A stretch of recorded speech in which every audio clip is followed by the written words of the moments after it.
আখিরাতের ভয় আসা, কলিজায় আল্লাহর ভয় আসা, জান্নাতের আগ্রহ তৈরি হওয়া, জাহান্নামের ভয় তৈরি হওয়া, খোদার কসম এটা মূল ফিকির। রাসূলুল্লাহ সাল্লাল্লাহু আলাইহি ওয়াসাল্লাম হাদিসের মধ্যে আছে, তারিখের মধ্যে আছে, নবী সাল্লাল্লাহু আলাইহি সাল্লাম বদরের যুদ্ধের দিন যখন যুদ্ধ শুরু করছেন, এই যুদ্ধ শুরু করেই নবীজি বললেন, ওয়াসারিউ ইলা মাগফিরাতিম মির রাব্বিকুম ওয়া জান্নাতিন আরদুহাস সামাওয়াতু ওয়াল আরদ। সাহাবারা আল্লাহর দিকে ছুটে আসো, আল্লাহ তোমাদের জন্য মাগফিরাত নিয়ে আছে এবং আসমান ও জমিন প্রশস্ত, জান্নাত নিয়ে অপেক্ষমান। এই কথা বলতে দেরি এক সাহাবীর হাতে ক্ষুধার্ত 3টা বা 4টা খেজুর ওনার হাতে ছিল। উনি নবীজিকে বললেন, ইয়া রাসূলুল্লাহ, আমি যদি এখন আল্লাহর জন্য জান দেই, জীবন দেই যুদ্ধে, আমার গন্তব্য কোথায়? নবী সাল্লাল্লাহু আলাইহি সাল্লাম বললেন, সাহাবী, আমি কসম করে বলি তোমার গন্তব্য জান্নাত। আমি নিজে পড়ছি। ওই সাহাবীর সাথে সাথে বললেন, ইয়া রাসূলুল্লাহ, তাহলে এই 4টা খেজুর খাইতে যেটুকু সময় দেরি হবে, জান্নাতে আমি এতটুকু দেরিতে কেন যাব? এত দেরিতে যাব কেন? এই কথা বলে 4টা খেজুর আরেকজন সাহাবার হাতে দিয়ে উনি যুদ্ধের ময়দানের ভিতরে ঢুকে গেছেন।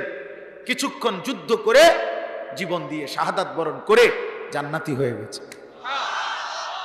4টা খেজুর, এই 4টা খেজুরের সময় সহ্য করতে চায় না। জান্নাতে দেরিতে যাব কেন? 4টা খেজুর খাইতে তো 4 ঘন্টা লাগে। এজন্য দুষ্ট ফিকির চাই, আর তারগীব, জান্নাতের আশা, জাহান্নামের ভয়। কোরআনুল কারীমের আয়াত নাজিল হইছে, ওয়াকুদুহান নাস ওয়াল হিজারা। আল্লাহ তাআলা বলছে জাহান্নামের আগুনের লাকড়ি হবে মানুষ এবং পাথর। মানে জাহান্নামের আগুন স্বাভাবিকভাবে তো জ্বলবেই, চলবেই। মানুষ যত ফেলবে আগুন তত বাড়বে, পাথর যত ফেলবে আগুন তত ধাউ ধাউ করে বাড়বে। এই আয়াত যেদিন নাজিল হইছে, নবীজির জবান দিয়া উপস্থিত সাহাবীরা শুনছে যে জাহান্নামের আগুনের লাকড়ি হবে মানুষ এবং পাথর। কিতাবের মধ্যে আছে, তাফসিরে নবীর সাহাবী হযরত সালমান ফারসি রাদিয়াল্লাহু তাআলা আনহু সাথে সাথে উঠে গিয়ে একটা পাহাড়ের টিলার মধ্যে উঁচু জায়গায় বসে একটানা কান্না শুরু করছে। কিতাবের মধ্যে আছে তিনি 3 দিন পর্যন্ত শুধু নামাজ পড়তেন আর শুধু কাঁদতেন, আর এক কথাই মুখ দিয়া বলতেন, আল্লাহ আমারে মাফ করে দেন মাওলা, জাহান্নামের আগুনের লাকড়ি যদি হই আমি সালমান, আমার কি হবে? আমার কি হবে? আমার কি হবে? আমার কি হবে? এভাবে শুধু কাঁদতেই ছিলেন। 3 দিন পরে নবী সাল্লাল্লাহু আলাইহি সাল্লাম জিজ্ঞেস করছে, সাহাবারা আমার সালমানকে দেখছি না কেন, ও কোথায়? সাহাবারা খুঁজতে খুঁজতে তালাশ করে ওনাকে পাইছে যে সালমান শুধু কাঁদতেছে আর কাঁদতেছে, আর এই কথা বলতেছে, হায় আমারে যদি জাহান্নামের লাকড়ি বানানো হয় আমার কি হবে? আমার কি হবে? সালমানকে নবীজির কাছে নিয়ে আসছেন। নবীজি জিজ্ঞেস করছেন, সালমান আমার কি হলো? বলছি, ইয়া রাসূলুল্লাহ, জাহান্নামের ভয়ে কাঁদতেছি, জাহান্নামের ভয়ে কাঁদতেছি। আল্লাহর নবী বললেন, সালমান আমি ওয়াদা দিলাম জান্নাত তোমার জন্য অপেক্ষা করছে। তাহলে জাহান্নামের ভয়, জান্নাতের আশা, এ ছিল আল্লাহর কথার মাকসাদ, নবী সাল্লাল্লাহু আলাইহি সাল্লামের কথার মাকসাদ। ফাফিরু ইলাল্লাহ, আল্লাহ বলছে বান্দা তোমরা আমার কথা শুনে দৌড়িয়ে আমি আল্লাহর দিকে আসো। ফাফিরু ইলাল্লাহ, আমি আল্লাহর কাছেই তোমাদের নিরাপত্তা, আমার কাছেই তোমাদের শান্তি, আমার কাছেই তোমাদের বেঁচে থাকার অধিকার, তোমার অস্তিত্বের প্রতিটা বিষয় আমার দেওয়া বান্দা, আমার কাছেই সব, কারো কাছে কিছুই নাই, কারো কাছে কিছুই নাই, আমার কাছে ফেরো। আল্লাহ তাআলা বলছে, সুম্মা তুবু ইলাল্লাহি জামিআন আইয়ুহাল মুমিনুন, হে মুমিনগণ তোমরা সকলেই তওবা করে আল্লাহর দিকে ফিরে আসো, লাআল্লাকুম তুফলিহুন, তাহলেই তোমরা সফল হবে, কামিয়াব হবে, সফল হবে যদি তওবা করো, যদি আল্লাহর দিকে ফিরো। ওয়া আনিবু ইলা রাব্বিকুম ওয়া আসলিমু লা, আল্লাহ বলছে তোমরা তোমাদের রবের দিকে ঝুঁকে পড়ো এবং তোমরা তোমাদের রবের কাছে আত্মসমর্পণ করো, আত্মসমর্পণ করো। ইয়া আইয়ুহাল্লাযীনা আমানু তুবু ইলাল্লাহি তাওবাতান নাসুহা, আল্লাহ বলছে হে ঈমানদারগণ, তোমরা তোমাদের আল্লাহর কাছে কায়ে মনোবাক্যে খালেস দিলে শতভাগ গুনাহ ছেড়ে দিয়ে তওবা করো, পিওর তওবা, খালেস তওবা, ফাঁকিঝুঁকি না, ফাঁকিঝুঁকি তওবা না, বাস্তবিক অর্থেই তওবা করো। আল্লাহ তাআলা বলছেন, ওয়াদা দিছেন, তোমাদের রব ওয়াদা দিছে, আসা রব্বুকুম আইয়ুকাফিরা আনকুম সাইয়্যাতিকুম, তোমাদের সমস্ত গুনাহ তিনি মাফ করে দিবেন, মাফ করে দিবেন। ইল্লা মান তাবা ওয়া আমানা ওয়া আমিলা সালিহান ফাউলাইকা ইউবাদদিলুল্লাহু সাইয়্যাতিহিম হাসানাত, আল্লাহ বলছে যদি বান্দা ঈমান আনো, যদি বান্দা তওবা করো, যদি নেক আমল শুরু করো, আমি তোমার পিছনের গুনাহগুলো মাফ করে ওই গুনার পৃষ্ঠাগুলো নেকি দিয়ে পূর্ণ করে দেব। এজন্য প্রিয় কিশোর ছেলেরা, যুবক ছেলেরা, বাবা বড় আফসোসের বিষয় হলো তুমি কমপক্ষে তোমারও চিনলা না, এই পৃথিবী তো চিনলাই না, আল্লাহও চিনলা না, রাসূলও চিনলা না, দেশ চিনলা না, জাতিও চিনলা না, দায়িত্বও বুঝলা না, কর্তব্যও বুঝলা না, আহা শেষ পর্যন্ত বোকা ছেলে নিজেকেও বুঝলা না। কি করছো তোমরা, কি করছো, কি করছো? সারাদিনে এক ওয়াক্ত নামাজ যারা পড়লা না, কি করলা আজকের সারাটা দিন? 365 দিনে, এক বছরে যে কোনো দিন ফজরের নামাজ একদিনও পড়ো না, আহা মুসলমান এভাবে ঘুমায়? মুসলমান, মুসলমান এত নিকৃষ্ট হয়, এত নিকৃষ্ট হয় মুসলমান? এমন কপাল আল্লাহ তাআলার দেওয়া, একটা সিজদাও দিবে না, সারাদিনে এক ওয়াক্ত নামাজ পড়লা না। একজন মৌলবী, একজন বক্তা, আমারে দেখলা সবাই মিলা, কি হইল ভাই? নওজোয়ান ছেলেরা, তোমরা যারা এক ওয়াক্ত নামাজ পড়ো না, বেনামাজি, এই নাফরমান, তুমি তো আমারে দেখছো, এখন তো দেখছো আব্বা, এখন চলে যাও, যাও বাইরো, এখন আমি অনুমতি দিলাম বাপ, তোমার মতো দুশ্মন, তুমি তো আল্লাহর দুশ্মন, তুমি তো রাসূলুল্লাহ সাল্লাল্লাহু আলাইহি সাল্লামের দুশ্মন, তুমি তো ইসলামের দুশ্মন, তুমি তো কোরআনের দুশ্মন, তুমি তো নবীর চোখের পানির দুশ্মন, তুমি তো নবীর তায়েফের রক্তের দুশ্মন, তুমি নবীর ক্ষুধার্ত থাকা, পেটে পাথর বাঁধা কষ্টের দুশ্মন।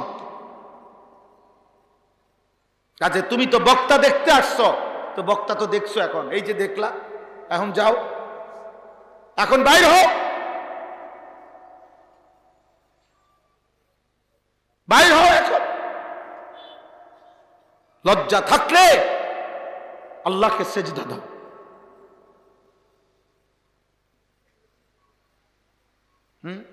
কি হবে লাভ?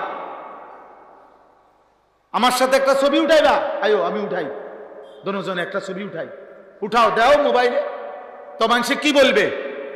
বলবে যে তুমি বলো, তখন মানুষ জিজ্ঞেস করবে যে হে ছেলে বলো, তুমি কি হুজুরের মতো নাকি হুজুর তোমার মতো? তাহলে দুইজনের ভিন্ন, তাহলে আমি হুজুরের ভক্ত, এ কথা বললেই কি? আর পৃথিবী এত পাগল মানুষ, মানুষে বুঝে না, মানুষে চিরা খায়,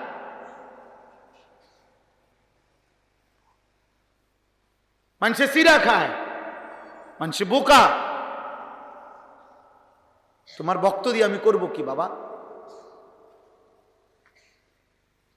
এই জন্য দোস্ত আমার, 10 দিন ব্যাপী তাফসীরুল কোরআন, অনেক ফিকির,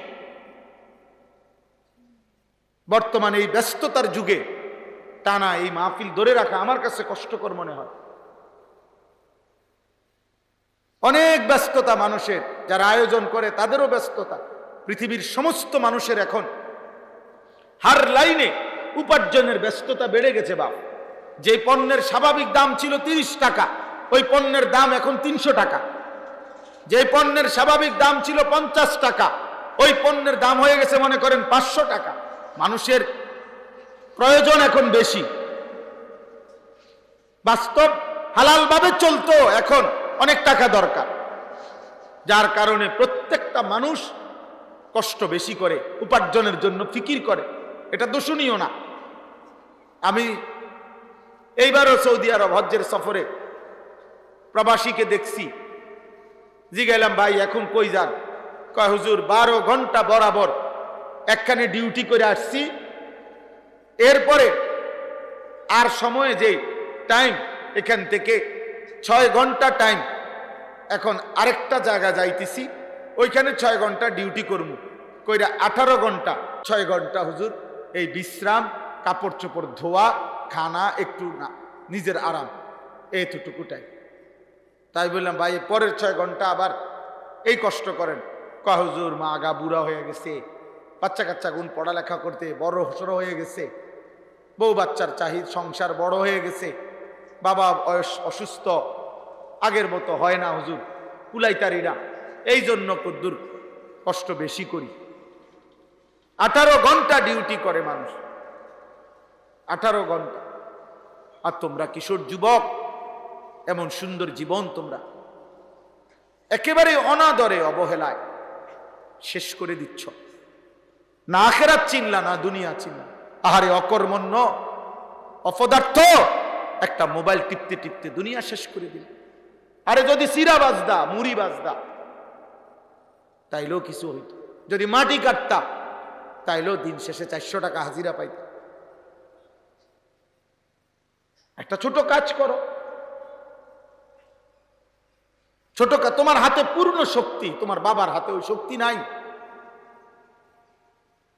18 বছরের সন্তান, তোমার হাতে এখন যে পরিমাণ শক্তি, তোমার 50 বছর বাবার হাতে ওই শক্তি নাই। বাবার কষ্ট হয়,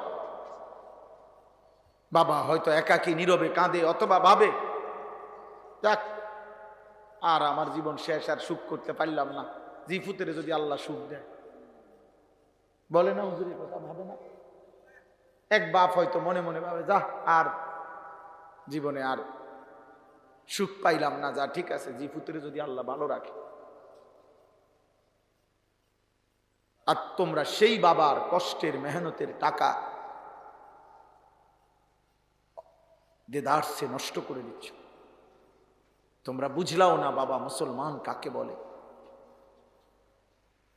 বলো না বাবা, অনেক ছেলে তোমাদের চেহারা দেখে বোঝা যায় এক ওয়াক্ত নামাজ পড়ো না। হাহা বেনামাজি, চেহারা দেখলেই বোঝা যায় বাবা। বেনামাজির চেহারা পাষাণ, বেনামাজির চেহারা কালো, বেনামাজির চেহারায় কোনো দয়া মায়া থাকে না, বেনামাজির চেহারায় কোনো রসকস নাই, স্বাভাবিক সৌন্দর্য নাই। আল্লাহ নবী সাল্লাল্লাহু আলাইহি ওয়াসাল্লাম বলেছেন, মান কাসুরা সালাতুহু হাসুনা ওয়াজহুহু। যার নামাজের পরিমাণ বেশি, তার চেহারায় সৌন্দর্যের পরিমাণ বেশি।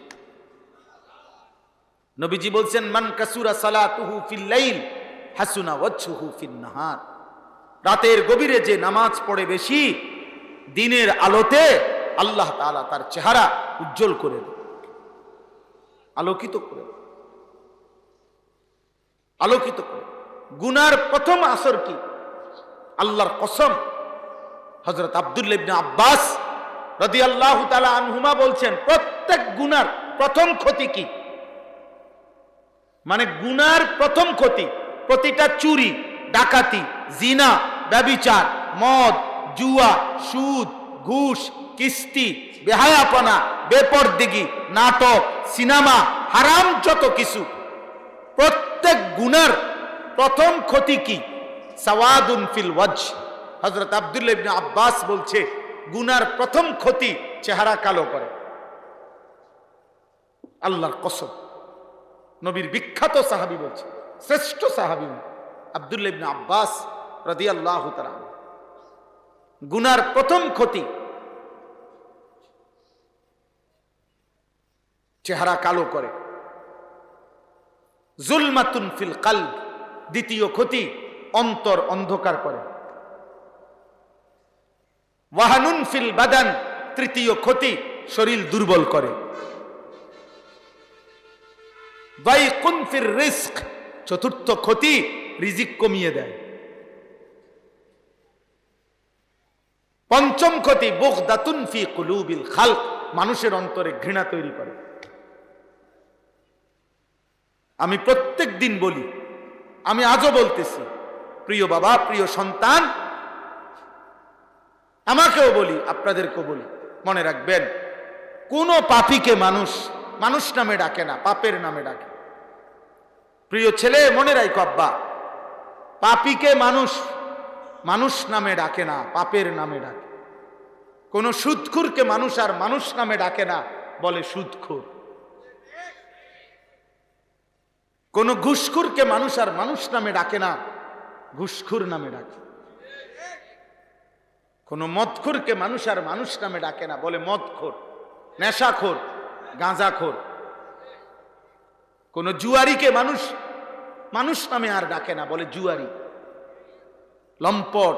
কোন জেনাকার, ব্যভিচারী, কোন নারীর সাথে যার হারাম সম্পর্ক, নারীর ছবি দেখা, নাচ দেখা, গান শোনা, বাদ্যযন্ত্রের তাল দেখা, নৃত্য দেখা, হারাম নারীর অশ্লীল উলঙ্গপনা, জিনা ব্যভিচারের দৃশ্য দেখা, মোবাইলে দেখো আর রাস্তায় দেখো আর টেলিভিশনে দেখো, জওয়ান দেখো আর বুড়া মানুষ দেখেন, প্রত্যেক আমি দেখি আর আপনি দেখেন, যেই দেখেন, এটা জিনা, চোখের জিনা, হাতের জিনা, কানের জিনা, লজ্জাস্থানের জিনা, অন্তরের জিনা, জবানের জিনা, সব জিনা।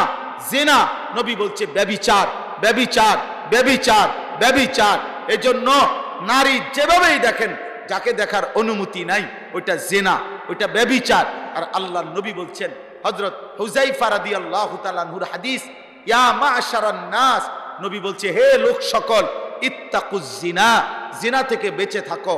ফাইন্না ফীহি সিত্তু খিসাল, জিনার 6টি ক্ষতিকর দিক আছে। নবীজি বলছেন, সালাসুন ফিদ দুনিয়া ওয়া সালাসুন ফিল আখিরা, 3টা ক্ষতি দুনিয়াতে, 3টা ক্ষতি আখিরাতে। দুনিয়ার 3টা ক্ষতি, 1 নাম্বার ইউযহিবুল বাহা, তোমার যে প্রভাব, তোমার প্রতি মানুষের যে সম্মান, তোমার প্রতি মানুষের যে ভালোবাসা, তোমার প্রতি মানুষের যে মহব্বত, মায়া, এটা দূর হয়ে যাবে। নবীজি বলছেন, ব্যভিচারীকে মানুষ সম্মান করে না, তার কোনো ওয়াকার থাকে না, লম্পটের কোনো পরিচয় থাকে না, চরিত্রহীনকে দুনিয়াবাসী ভালোবাসে না রে আব্বা। তোমার সামনে বলতে না পারলো, হয়তো তোমার চুল দেখছে মুশরিকের মতো, অথবা তোমার চেহারা দেখে ভাবছে ওরে যে ডাকাত, এই ডাকাতের সামনে বলা যাবে না, কিন্তু পিছনে হইলেও বলে যে চরিত্রহীন, লম্পট, হ্যাঁ হারামি, নাফরমান, পাপী বলে তোমারে। তার মানে তোমার যে প্রভাব, মানুষের অন্তরে তোমার প্রভাব দূর হয়ে যাবে। নবীজি বলছেন, দ্বিতীয় ক্ষতি জিনা ব্যভিচারের, ইউরিসুল ফাকরা, অভাব টেনে আনে, অভাব, দারিদ্রতা টেনে আনবে। 3 নাম্বার ইয়ানকুসুল উমরা, হায়াত কমিয়ে দেবে। এই 3টা, মানুষের অন্তরে ভালোবাসা দূর হয়ে যাবে, দারিদ্রতা নিয়ে আসবে, হায়াত কমে যাবে। আর ওয়া সালাসুন ফিল আখিরা, আখিরাতের 3টা বড় মুসিবত আল্লাহর নবী বলছে, জিনা ব্যভিচারের 1 সাখাতুল্লাহি তাআলা, আল্লাহ তাআলার প্রচন্ড অসন্তুষ্টি। 2 সুউল হিসাব, নিকৃষ্ট হিসাব। আযাবুন নার, জাহান্নামের আযাব। যদি বলো আমি এখন তাফসীর দেখাইতে পারবো, আমার গাড়িতে এই তাফসীর আছে, আজকের এই বয়ান উপলক্ষে পইরা আইছে, পইরা কইছে, এটা যে তাফসীরুল কোরআন মাহফিল আমি জানি, এই জন্য পইরা আইছে, পইরা কই কিতাব আছে আমার কাছে, আর তাফসীরুল মুনির, 17 খণ্ড বিশিষ্ট আরবি তাফসীর।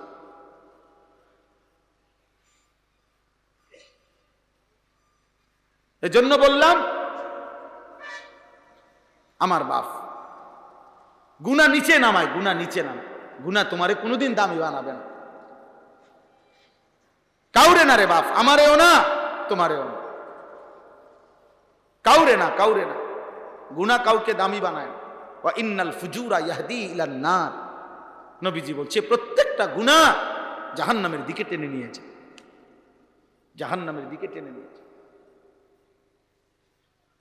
জাহান্নাম বড় ভয়ানক আব্বা। প্রিয় সন্তান, তুমি বুঝতেছ না। প্রিয় বাবা, আপনি বুঝতেছেন না। আপনি সুদের টাকা ভুলে নিচ্ছেন। কেন নিচ্ছেন? ছেলে মানুষ করবেন, সুদের টাকায় ছেলে মানুষ হয় না, অমানুষ হয়। কিস্তির টাকায় সন্তান মানুষ হবে না। আমার নাম আনিসুর রহমান, আমি বললাম, আমার নাম আনিস, আমি বললাম সুদের টাকায় সন্তান মানুষ হয় না, কিস্তির টাকায় সন্তান মানুষ হয় না, 2 নম্বরই টাকায় সন্তান মানুষ হয় না, উপার্জনকারী প্রাণী হয়। মানে আমনের ফুতর রোজগার করতে পারি, পয়সা কামাইতে পারব। পয়সা কামানির ইনসান বলে না। টাকা না রোজগার করে, আখেরাত চিনে কিনা, হালাল হারাম চিনে কিনা, আখলাক চরিত্র আছে কিনা, নীতি নৈতিকতা আছে কিনা, কথা না শুদ্ধ কয়, এক খোঁচা দিলে তো 200 কোটি টাকা মাইরা দেয়। মানুষ, হ্যাঁ, 100 কোটি টাকা যদি রাষ্ট্রের সম্পদ চুরি করে লায়, তে মানুষ, তে শুদ্ধর বাপ কইলে কি হইব? হেতে সত্যি কথা, পুরা পুরা কথা ইংরেজিতে কইলে কি হইছে বলেন? উপযুক্ত নারী যার পাশে বসা, খোলামেলা নারী, বেহায়া বেপর্দা নারী প্রতিনিয়ত যার সামনে বসা, এটা কি গুনাহ না? তো গুনাহ করলে, পাপ করলে সন্তান মানুষ হইল কই? টাকা না রোজগার করে। এজন্য আপনাদের বাবাদেরকে বলি, তাফসীরুল কোরআন মাহফিল আপনার কলিজায় নিয়ে যাবেন, কথা আপনার দিলে নিয়ে যাবেন, দিলে। আপনি বলেন, আপনি সুদ খাচ্ছেন কেন? কিস্তি নিলেন কেন? হারাম নিলেন কেন? ওজনে কেন কম দিলেন? জিফুত মানুষ করবেন? আল্লাহ নবী সাল্লাল্লাহু আলাইহি সাল্লাম বলছেন, লা ইয়াদখুলুল জান্নাতা জাসাদুন গুজিয়া বিল হারাম। আমার হুজুর এখানে বসা, যে জিজ্ঞেস করে, বিশুদ্ধ হাদিস, নবীজি বলছে ওই দেহ জান্নাতে যাবে না যেই দেহ গোশত রক্ত বেড়ে উঠেছে হারামের দ্বারা। হাদিসের ব্যাখ্যায় আছে, আপনি কল্পনা করেন তো, যে ব্যক্তি হারাম রোজগার করে, তার নিজের গোশত রক্ত হইছে হারাম দ্বারা, তারই টাকা দিয়ে তো তার বউ বাচ্চা কাচ্চাগুলো পড়ালেখা করে, বাচ্চা কাচ্চাগুলো ভাত তরকারি খায়, এগুলোও তো বেড়ে উঠছে হারামের টাকায়, সুদের টাকায়, কিস্তির টাকায়, 2 নম্বরই টাকায়, ওজনে কম দেওয়া টাকায়, অবৈধ উপার্জনের টাকায়, অবৈধ সম্পদ ছিনতাই করা টাকায়।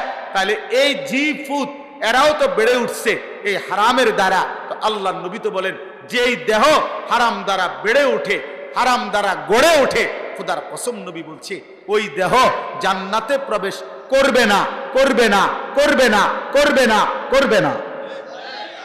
দৈন্তান না কান্না, চা দোয়ানে বইয়া বইয়া গপ মাইরেন না, সুন্দর সুন্দর কথা। হ্যাঁ, কি না করছি জিভুতের লাগিয়া, কি না করছেন? সুদ খাইছেন, জানি তো, এটা করছেন। আরে কত কিছু করলাম জীবনে জিভুতের লাগে।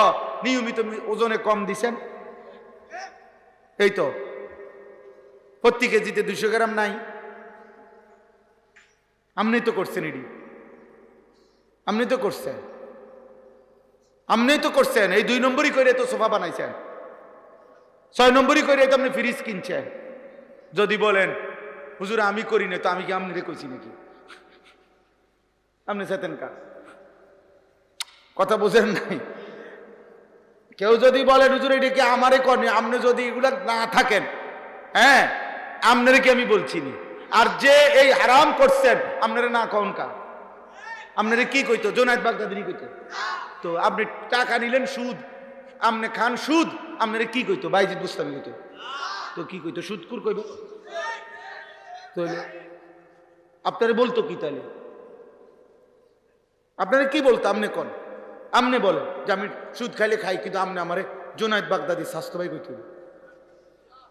এটা কি বিচারের কথা নেই তো? আল্লাহ আমাদেরকে হেফাজত করে।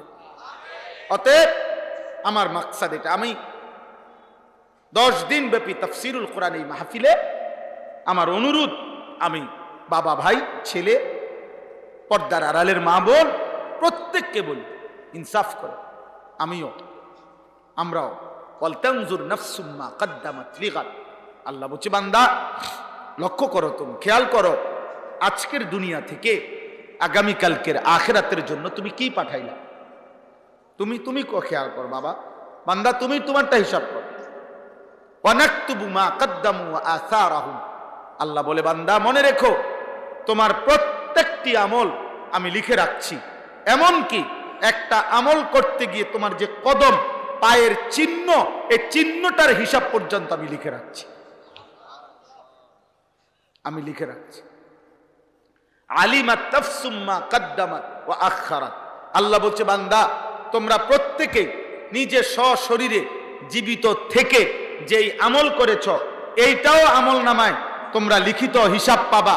আবার তোমরা যা পৃথিবীতে রেখে গেছো, ওটার দ্বারা যদি কোনো নেকি আসে ওইটাও পাবা, ওইটার দ্বারা যদি কোনো গুনাহ আসে তো সেটাও পাই।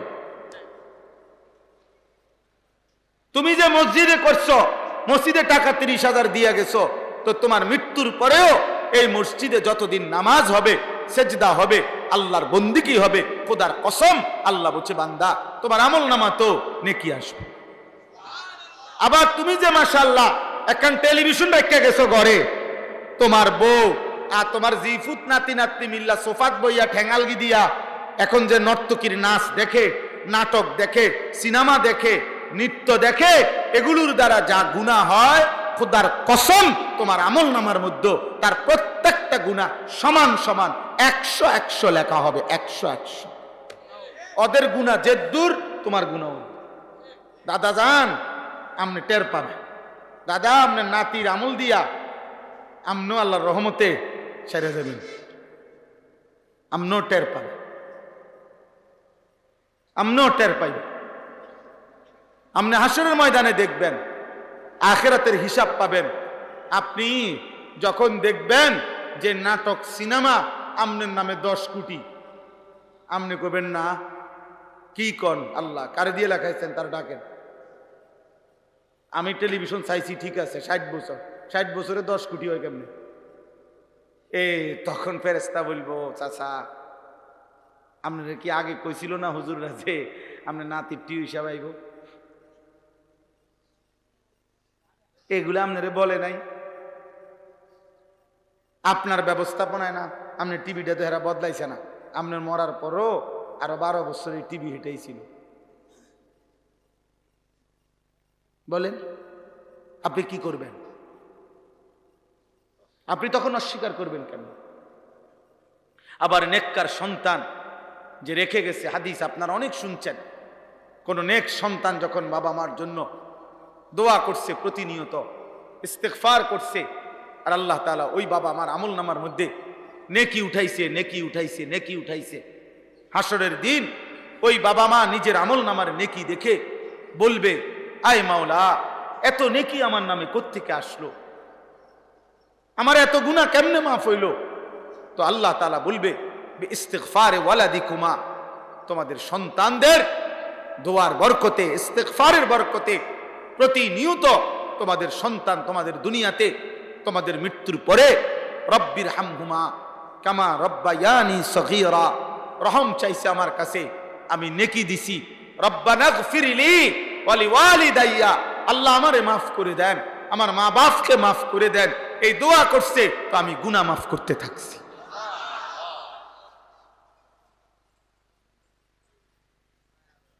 আল্লাহ তাআলা কোরআনুল কারীমের মধ্যে বলছেন, ওয়ালাদাইনা কিতাবুন ইয়ানতিকু বিল হক ওয়া হুম লা ইউজলামুন। বান্দা আমার কাছে আমার নির্ধারিত ফেরেশতা আমার পক্ষ থেকে আমল নামার কিতাব, আমল নামার বই প্রস্তুত করছে। কিয়ামতের দিন সেই আমল নামার বই তোমার সামনে কথা বলবে। ওয়া হুম লা ইউজলামুন, কোনো জুলুম হবে না কারো উপরে, না একটা নেকি কম আসবে না, একটা গুনাহ বেশি উঠবে না। ঠিক তুমি যা করেছো, তোমার নামে যা জমা হইছে, তুমি তোমার জেনারেশনের কর্মের ফসল সেটাই ভোগ করবে, সেটাই ভোগ করবা, বেশি হবে না, কম হবে না। আজকে এই রাত গভীরে আমি তাফসীরুল কোরআন এই মাহফিলে প্রত্যেককে বলি, নিয়ত করেন ইনশাআল্লাহ গুনাহ ছাড়বো ইনশাআল্লাহ। মিথ্যা বইলেন না, চুরি করেন না, জিনা করবেন না, ব্যভিচার করবেন না, সুদ খায়েন না, কিস্তি নিয়েন না, নাটক সিনেমা বন্ধ করেন। এই বাপ, যাদের ঘরে প্রতিদিন টেলিভিশনে নাচ গান চলে, আপনি প্রকাশ্য দায়ুস। আপনি ওই পুরুষ যেই পুরুষ তার স্ত্রী সন্তানের জন্য গুনাহ প্রতিদিন স্বীকৃতি দিচ্ছে, তাকে দায়ুস বলে। দায়ুস, আল্লাহর নবী বলছে এমন দায়ুসের জন্য জান্নাত হারাম। আল্লাযী ইউকিররু আহলাহু আল খুবুস, যেই পুরুষ তার স্ত্রী সন্তানের জন্য অশ্লীলতা বেহায়াপনা মেনে নিচ্ছে তারে বলে দায়ুস। দায়ুস মহিলারে কয় না, দায়ুস পুরুষের সিফাত। বোঝেন নাই আমার কথা? মনে আমরা দায়ুস নাম শব্দ শুনছেন না, যে দায়ুসের জন্য জান্নাত কি হারাম। দায়ুস বলা হয় পুরুষকে, মহিলাকে না, মহিলাকে না, পুরুষের সিফাত এটা। ওই পুরুষকে দায়ুস বলে যেই পুরুষ তার স্ত্রী কন্যা তার পরিবারের সদস্যদের জন্য অশ্লীলতা বেহায়াপনা অসভ্যতা নোংরামি মেনে নিচ্ছে। তো নাটক সিনেমা নর্তকী ছবি গান বাদ্য, এটা যে আমনের ঘরে আমনের টাকা দিয়া টেলিভিশনের বিল দেয়, ডিশের বিল দেয়, আপনি বুঝেন না? আপনি সিরা খান। হ্যাঁ, আপনি কি তো মনে করছেন আখেরাত সাদওয়ান? আপনি সাদওয়ানে বইয়ে বইয়ে গপ মারেন, সুন্দর সুন্দর কথা কন। হ্যাঁ, আখেরাত কি সাদওয়ানের নাম? হাসরের মাঠ কি সাদওয়ান? তো কি তা ফুটবল খেলার মাঠ, তামাশা? তো আখেরাত তামাশা না। ফাকাইফা তাত্তাকুনা ইন কাফারতুম ইয়াওমান ইয়াজালুল বিলদানা শিবা। রব্বুল আলামিন বলে, বান্দা এই যে দিবানিশি নাফরমানি করছো, আল্লাহ বলে বান্দা সেই হাসরের দিন কেমনে বাঁচবা বান্দা? যেই দিন একদিন হাসরের ময়দানের একদিন, ইয়াউমান একদিন, দুঃখ কষ্ট আর পেরেশানি আর অস্থিরতায় একদিনেই ইয়াজালুল বিলদানা শিবা, হাসরের ময়দানের একদিন দুঃখ কষ্ট আর যন্ত্রণায় কুলের বাচ্চাটাই বুড়া হয়ে যাবে। আল্লাহ বলছেন কোরআনে, একদিনেই কোলের বাচ্চা বুড়া হয়ে যাবে, একদিনেই। ওয়াজাআত সাকরাতুল মাউতি বিল হক যালিকা মা কুনতা মিনহু তাহিদ। আল্লাহ বলে, বান্দা বারবার তুমি মৃত্যু থেকে পলায়ন করেছিলে। যতবার সর্দি হইছে, কাশি হইছে, যতবার মাথা ব্যথা হয়েছে, যতবার পেট ব্যথা হইছে, যতবার রোগ ব্যাধি হইছে, দৌড় দিয়া ডাক্তার দেখাইয়া ফেলছো, আবার একটু পরে সুস্থ হয়ে গেছো। তুমি ভাবছো মরবা না, তুমি ভাবছো বারবার বাইচা গেছো। আল্লাহ বলে, না বান্দা, রোগ তো বারবার আসে, কিন্তু মৃত্যু বারবার আসে না রে বান্দা। কিন্তু সে একবারই আসে, আর কোনোদিন ফিরাইয়া দেয় না, আর কোনোদিন ফিরিয়ে দেয় না। ওয়াজাআত সাকরাতুল মাউতি বিল হক। আল্লাহ বলে, বান্দা সত্য সত্য মৃত্যুর যন্ত্রণা আসবে, মালাকুল মউত আজরাইল আসবে, তার আগে মৃত্যুর যন্ত্রণা শুরু হবে। মৃত্যু যন্ত্রণার এক সেকেন্ডে মৃত্যুর যন্ত্রণা যখন শুরু হবে, খোদার কসম বাপ, তাফসীরের মধ্যে লিখছে 900 বছরও যদি টানা কোনো ব্যক্তি আল্লাহর নাফরমানি করে সুখ আর আনন্দে কাটাইছিল, 900 বছরের জীবনে কোনোদিন একটা কাঁটার আঘাত লাগে নাই, একটা সুইয়ের ধাক্কাও লাগে নাই। আল্লাহর কসম, তাফসীরে লিখছে মৃত্যু যন্ত্রণার এক সেকেন্ড 900 বছরের আনন্দ নাফরমানকে ভুলায় দেবে। 900 বছরের আনন্দ ভুলে যাবে, ভুলে। ফেরেশতা জিজ্ঞাসা করবে, আল্লাহর বান্দা জীবনটা তো বড় সুখেই কাটাইছো, ঠিক না? ওই নাফরমান মৃত্যু যন্ত্রণার প্রথম সেকেন্ডেই বলবে, বন্ধু জীবনের সুখ কি জিনিস আমি কোনোদিন দেখি নাই। আমার কাছে কিতাব আছে মৌত কে পুরে আসরার ও আকিয়াত, ওই কিতাবে লিখছে হযরত ঈসা আলাইহিস সালাম নূহ নবীর একজন বংশধরকে কবর থেকে উঠাইছিলেন। উঠাইয়া জিজ্ঞেস করছিলেন, হে নূহ নবীর বংশধর, আপনি পৃথিবীতে কতদিন হায়াত পেয়েছেন? নূহ নবীর বংশধর বললেন 450 বছর। কয়শো বছর? ঈসা নবী বললেন, হে নবী নূহের বংশধর, আপনার চুল দাড়ি সাদা হইছে কোন দিন? নূহ নবীর বংশধর বলছে, ঈসা নবী, হে নবী ঈসা, আল্লাহর কসম 450 বছরে কোনদিন আমার চুল দাড়ি সাদা হয় নাই, কালোই ছিল। কিন্তু খোদার কসম নবী ঈসা, মালাকুল মউত আজরাইল যখন জান কবজ করে, জান কবজের ওই 30 সেকেন্ড আর 1 মিনিটে যখন রুহুটা টান দেয়, 450 বছরের কালো চুল দাড়ি আমার 1 নিমিষেই সাদা হয়ে গেছে। আমি জান কবজের ওই 1 মুহূর্তই 450 বছরের যৌবন ভুলে গেছি।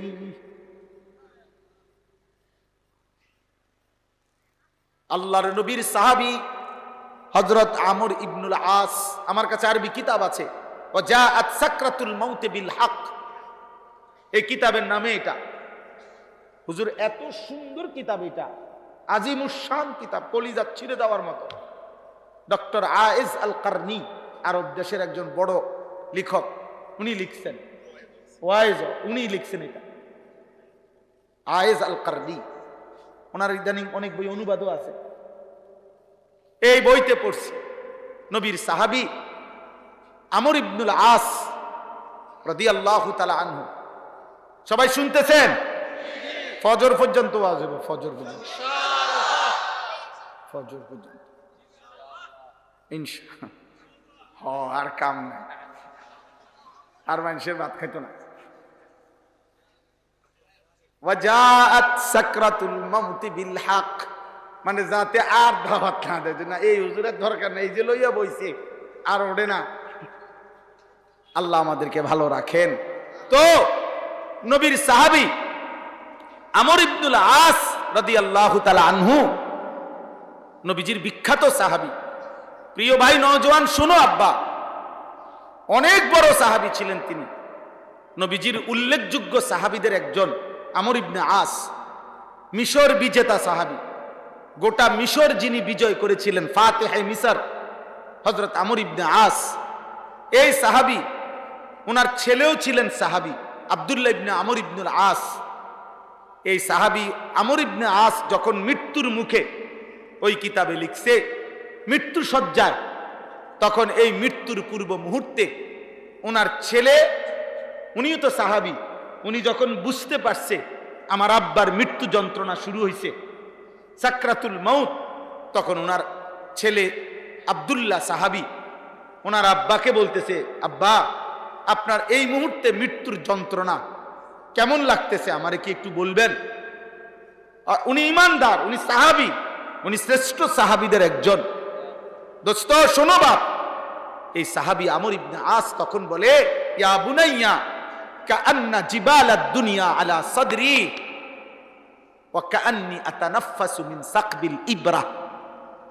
বলতেছে, বাপ মৃত্যু যন্ত্রণার এই মুহূর্তে আমার মনে হচ্ছে পৃথিবীর সবগুলো পাহাড় আমার বুকের উপরে চাপ দিয়া রাখছে।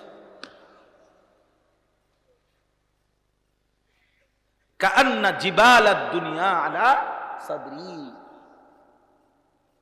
ওয়া কাআন্নি আতানাফাসু মিন সাকবিল ইবরা, আর আমি যেন একটা সুইয়ের ছিদ্র দিয়ে নিঃশ্বাস নিতেছি, সুইয়ের ছিদ্র দিয়া আমি নিঃশ্বাস নিচ্ছি। যদি এক ইমানদার সাহাবীর মৃত্যু যন্ত্রণার মুহূর্তটা এমন মনে হয়, 30 বছর ধরে যে চাচা সুদ খাইল, ওনার মৃত্যু যন্ত্রণা কেমন হবে? প্রিয় সন্তান, যে তুমি এক ওয়াক্ত নামাজ পড়ো না আব্বা, তোমার মৃত্যু যন্ত্রণা শুরু হলে তোমার কেমন হবে? তুমি কি মরবা না? কথা বলে না। আমরা তো কেউ মরবো না, মৃত্যু তো হবে না। এখনকার আর মৃত্যু তো নাই। অতএব দয়া করে খুব গভীর কোনো তাফসীর করা আমার মাকসাদ না। আমার মাকসাদ এই এতটুকু বুঝানো, মহান আল্লাহ পাক রব্বুল আলামিন, আমি সূরা ফাতিহার 4টা আয়াত পড়ছি, আমি আর অল্প একটু এই 4টা আয়াতের উপরে একটু কথা বলি। সূরা ফাতিহা আমাদের জিন্দেগীর আজিমুশান সূরা, আমাদের জীবনের রুখ, জীবনের গতি, আমাদের জীবনের গন্তব্য, আমাদের জীবনের সবচেয়ে বড় চাওয়া, জীবনের সবচেয়ে বড় প্রয়োজন, জীবনের সবচেয়ে বড় চাহিদা কি হওয়া উচিত এক মুমিনের, এক ইনসানের, এক মানুষের। আল্লাহ তাআলা সূরা ফাতিহার মধ্যে তা উল্লেখ করছে। আল্লাহ বলছে, বান্দা ভাত চাইও না, ভাত আমি এমনিই দিমু, এমনিই দিমু। বিল্ডিং এগুলো এগুলো শুধু শুধু চাইও না। আমি যা বরাদ্দ রাখছি যার জন্য, যা আমি তা দেব। একটা পাতা পড়ে না আমার অনুমতি ছাড়া। এত বড় একটা বিল্ডিং বুঝি হয়ে যাইব আমার অনুমতি ছাড়া। কথা বোঝেন নাই? জমিনের একটা পাতা আল্লাহর অনুমতি ছাড়া পড়ে? আল্লাহ জানে না এমন হয়? তো ওমা তাসকুতু মিন ওয়ারাকাতিন ইল্লা ইয়ালামুহা ওয়ালা রাতবিন ওয়ালা ইয়াবিসিন। আল্লাহ তাআলা বলছে একটা পাতা জমিনে পড়ে না, আমি জানি না এমন, আমার অজান্তে একটা পাতাও পড়ে না, একটা পাতাও পড়ে না। ওমা ইয়াযুবু আর রাব্বিক মিন মিসকালি যাররাতিন ফিল আরদি ওয়ালা ফিস সামা ওয়ালা আসগারা মিন যালিকা ওয়ালা আকবারা। আল্লাহ বলছে তোমার রবের দৃষ্টি থেকে গোপন থাকবে না এক যাররা, মিসকালা যাররা, এক বিন্দু জিনিসও, এক যাররা, চাই সেটা জমিনের 7 তবক নিচে হোক, চাই সেটা 7 আসমানের ঊর্ধ্বে হোক।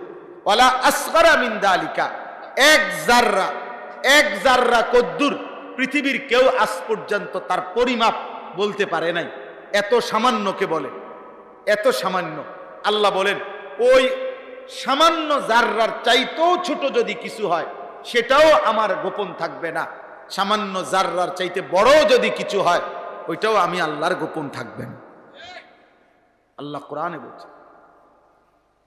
হযরত লুকমান হাকিম ওনার ছেলেকে বলছেন, ইয়া বুনাইয়া ইন্নাহা ইন তাকু মিন মিসকালি যাররা, তোমার গুনাহ, তোমার নেকি যেটাই হোক, এটা যদি এক যাররা পরিমাণও হয়, ফাতাকুন ফি সাখরাতিন, ধরেন গুনাহ, সেটা করবার জন্য যদি তুমি পাথরের ভিতরে আশ্রয় নাও, অথবা আসমানের ঊর্ধ্বে উঠে যাও, অথবা 7 তবক জমিনের নিচে ডাইব্বা যাও, আল্লাহ বলেন, লোকমান হাকিম বলছে, ইয়াতি বিহাল্লাহ, সন্তান আমার মনে রেখো, আল্লাহ কিয়ামতের দিন পাথরের আড়াল থেকে, 7 আসমানের উপর থেকে, কিংবা 7 তবক জমিনের নিচ থেকে তোমার কৃতকর্মটাও তোমার সামনে নিয়ে আসবে, তোমার সামনে নিয়ে আসবে। তোমরা ভুল করছো বাবা, রাত 2টায় তোমরা ভাবছো পৃথিবী ঘুমায় গেছে, লাইট নিভাইয়া দিছ, দরজা জানালা বন্ধ করে ফেলছ, কানে ইয়ারফোন লাগাইছ, উলঙ্গ ছবি আর নর্তকীর জিনা আর ব্যভিচার আর হারাম দৃশ্য দেখতেছ। না রে বাপ, আল্লাহ দেখছে। ইল্লা কুন্না আলাইকুম শুহুদান ইজ তুফিদুনা ফি, কোরআনে আল্লাহ বলছে, বান্দা তুমি যাই করো না কেন, যখন তা করতে থাকো, ভালো কিংবা মন্দ, খোদার কসম আল্লাহ বলে, আমি আল্লাহ সামনেই থাকি, সামনেই থাকি, সামনেই থাকি, আমি দেখতেই থাকি। বান্দা, আহা কি করছো, এটা আমার চোখ, আমার চোখ, এটা বান্দা আমি চোখ দিছি, আমার চোখ। গত 40 বছর আমি কোনোদিন ভাবি নাই আমার চোখে চশমা দিতে হবে। 41 বছর পরে 42 বছরের সময়ে, এখন আমার বয়স 44 বছর, তো এই 3 বছর আমার চশমার বয়স, এই 3 বছরের মধ্যে 3 বার এই পর্যন্ত চোখের পাওয়ার রদবদল করতে হয়েছে। অথচ পিছনের 40 বছর আমি কোনোদিন চশমা পরি নাই, আমি কোনোদিন ভাবিও নাই যে আমার ছোট লেখা দেখতে কষ্ট হবে। আমি তো আমার জীবনের সাক্ষী। আমার কোমরের মধ্যে এখানে 24 ঘন্টা ব্যথা করে, ফুল টাইম। আমি বাংলাদেশের বড় ডাক্তার দেখাইছি, একবারে পিজির চেয়ারম্যান, আরো বড় বহির্বিশ্বে ডাক্তার দেখাইছি। এই ওষুধ দেয়, এই ওষুধ খাই, কিন্তু ব্যথা তো কমে না। আমার গলায় আমি 2 বার অপারেশন করছি। তাইলে একটু 47-এর পরে বুঝাইতে চাইলাম, বাবা দয়া করে প্রত্যেকেই আমরা যেই কোনো মুহূর্তে এমন সুন্দর দেওয়া জীবন যৌবন, কিশোর ভাই বাবা, অল্প সময়ের ব্যবধানে দেখতে দেখতে অল্প কয়েকদিনের ব্যবধানে তুমি দুর্বল হয়ে যাবা। তোমার শারীরিক সক্ষমতা সারা অঙ্গের মধ্যে ঘাটতি শুরু হয়ে যাবে। ঘাটতি, হয় কবরে চলে যাবা, নাই তো দুর্বল হয়ে যাবা। কিছু করলে এখন করো। আশ-শাবাবু হুম আসাবুল উম্মাহ, কোন জাতির যুব সমাজ ওই জাতির মেরুদণ্ড। মেরুদণ্ড যদি না থাকে মানুষ সোজা হয়ে দাঁড়াইতেও পারে না। মেরুদণ্ড না থাকলে মানুষ বসতেও পারে না, শুয়ে যাইতে হয়। মেরুদণ্ড যদি ভেঙে যায়, মাঝের হাড্ডি পিছনের, ওই মানুষ আর বসে থাকতে পারবে? সোজা দাঁড়ায় থাকতে পারবে? এই জন্য ভাইয়া, কোন জাতির যুব সমাজ যদি নষ্ট হয়ে যায়, ওই জাতি আর টিকে না। আমরা তো এটা ভয় পাই বেশি। আমি এই চিৎকার চেঁচামেচি, আমার এই আহাজারি এই কারণে রে বাপ, ভোটের লাগিয়া না। ধীরে ধীরে ভোটের প্রস্তুতি নিতে আসি, আস্তে আস্তে জনসমর্থন বাড়লে ভোট সামু। কসম আল্লাহ, এটা না, কসম খোদা, এইটা না। বলতে চাচ্ছি, তোমাদের নিজেরও ভবিষ্যৎ, জাতিরও ভবিষ্যৎ, ইসলামেরও ভবিষ্যৎ। তোমরা ইসলামেরও ভবিষ্যৎ। এখানে আমি প্রতিদিন বলি, মনে করেন এই যে এখানে সর্বোচ্চ 20 কিলোমিটার জায়গার, সর্বোচ্চ 20 থেকে 30 কিলোমিটার জায়গার ছেলে পেলে এখানে আসছে। এখানের যারা এখন এখানে বসা, এখানে কোনো নর্থ বেঙ্গলের ছেলে আসেনি, আসছে? পার্বত্য চট্টগ্রাম থেকে ওয়াজ শুনতে আসছে কেউ? খুলনার থেকে, বরিশাল থেকে আসছে কেউ? না, এইখানকারই কাছাকাছি, ঠিক না? তাহলে এই এতটুকু কাছাকাছি 20 থেকে 30 কিলোমিটার জায়গার তোমরা যদি এখানে 500 ছেলে হয়ে থাকো, তো এর মধ্যে যদি 450 ছেলেই যদি নামাজ না পড়ো, তো জাতির ভবিষ্যৎ কি? আমার বাপ বলো না, আগামী দিনে বেঁচে থাকবা কেন? আমি তো আল্লাহর কসম এই কোরআন হাতে বলি, নবীর ভবিষ্যৎবাণী আছে। কোন সমাজের মধ্যে, কোন মহল্লার মধ্যে যদি ব্যাপকভাবে নারী পুরুষের ব্যাপক মেলামেশা, জিনা ব্যভিচার, ছেলে মেয়েদের মধ্যে যদি চরিত্রহীনতা, অসভ্যতা বেড়ে যায়, খোদার কসম নবী সাল্লাল্লাহু আলাইহি ওয়াসাল্লাম বলছেন যে লাম তাজহারিল ফাহিশাতু ফি কওমিন কাত্তু ইল্লা ফাশা ফীহিমুত তাউন ওয়াল আওজা আল্লাতী মাদাত লাম তাকুন ফি আসলাফিহিম। নবীজি বলছে, অশ্লীলতা, বেহায়াপনা কোন অঞ্চলে যদি ছড়িয়ে পড়ে, তো চিরেই ওই সমাজের মধ্যে মহামারী আসবে, এমন এমন রোগ আসবে যে রোগ তাদের পূর্বপুরুষদের মধ্যে ছিল না, পূর্বপুরুষদের মধ্যে ছিল না। আগামী দিনে তোমরা নিরাপত্তা পাইতা না। এরপরে তাফসীরের মধ্যে আছে, কোন সমাজের মধ্যে যদি ব্যাপকভাবে ছেলে মেয়েদের অবাধ চলাফেরা, মেলামেশা, জিনা ব্যভিচার বেড়ে যায়, হারাম সম্পর্ক বেড়ে যায়, তো একটা সময় এসে ওই সমাজের মধ্যে নারীর পবিত্রতা থাকবে না, নারীর ইজ্জত থাকবে না, তখন হালাল পবিত্র বন্ধন থাকবে না, পবিত্র স্বামী স্ত্রীর বন্ধন থাকবে না, তখন অসংখ্য অগণিত মানুষ তারা অবৈধ হারাম সন্তান প্রসব করবে, আর মানুষের সঠিক বংশ, প্রকৃত বংশ, আত্মপরিচয় বিলীন হয়ে যায়। আজকের ইউরোপ এটার সাক্ষী। ওদের প্রযুক্তি তো আধুনিক, ওদের কাছে মেশিন আছে অনেক, প্রযুক্তি আছে অনেক, আধুনিকতার যত সাজ সরঞ্জাম, আরাম আয়েশের জন্য, ফুর্তি মজা করার জন্য আসবাবপত্রের অভাব নাই ইউরোপের কাছে, কিন্তু তাদের পরিবার নাই। তাদের মা কেডা, বাবা কেডা, স্বামী কেডা, স্ত্রী কেডা, ভাই কেডা, বোন কেডা, এই পারিবারিক বন্ধন এখনো আমাদের দেশে যেদূর আছে এদূর ওদের কাছে নাই। বুঝো নাই বাপ? ওরা প্রত্যেকেই ভিন্ন ভিন্ন, প্রত্যেকেই উপার্জন করে যতক্ষণ শরীরে কুলায়। যখন আর শরীর নাই, যৌবন নাই, বৃদ্ধ, তুমি খবর নাও বাপ, খবর নাও, তো তাদের শেষ ঠিকানা সরকারি আশ্রম, বৃদ্ধাশ্রম, বৃদ্ধাশ্রম। আমাদের বাংলাদেশেও পরিকল্পিতভাবে ইদানিং, না না এটা কৌশল, বুঝাইছে এটা ভালো কাজ, আসলে ভালো কাজ না। আমাদের বাংলাদেশেও ইদানিং জায়গায় জায়গায় বিভিন্ন ভদ্রলোক, পয়সাওয়ালা, সম্পদশালী ব্যক্তিদেরকে দিয়ে হুজুর বৃদ্ধাশ্রম কি করতেছে, রেডি করতেছে, রেডি করতেছে। দুশ্মন বুঝে কত বছরের ভিতরে ওগুলোর মধ্যে লোক পুড়ে যাব, এটা হেরা বুঝে, হেদের হিসাব আছে, হেদের টার্গেট আছে। আমি এই সেদিনও একজন ভদ্রলোককে জিজ্ঞাসা করছি, চাচা, উনি পাশে বৈশা বলতেছে 3 ছেলে ইউরোপ থাকে, মেয়েও ইউরোপ থাকে। হ্যাঁ, ইউরোপে কে কি করে একটা লম্বা বর্ণনা দিল, মনে 12-14 মিনিট। মানে খুশি উনি, 4 জন জিফুতি ইউরোপে। আমি বললাম, চাচা আপনি আমার একটা কথা শুধু, আঙ্কেল আপনারা যে, আপনি আর খালাম্মা এখন আপনাকেও বাতরান দেখি, আপনাদের এখন হালাত, আমরা বুড়া বুড়ি পড়ে আছি, কোন রকম একরকম চলেই যায়, শুদ্ধ মারে। হ্যাঁ, শুদ্ধ কয় আর এর দূর আর আপনি শুদ্ধ কইয়া লাভ কি? আমি তো জানি বাত নাই কপালে, কামের বেড়ি বাত রান্ধে, কামের বেড়ি যে হুয়াদের রান্দাও তো হেই হুয়াদের, পুতের বউয়ের রান্না আর কামের বেড়ির রান্না বরাবর তো। হ্যাঁ হ্যাঁ, আপন সন্তানের মায়া আর কামের বেড়ির মায়া সমান হইব তো?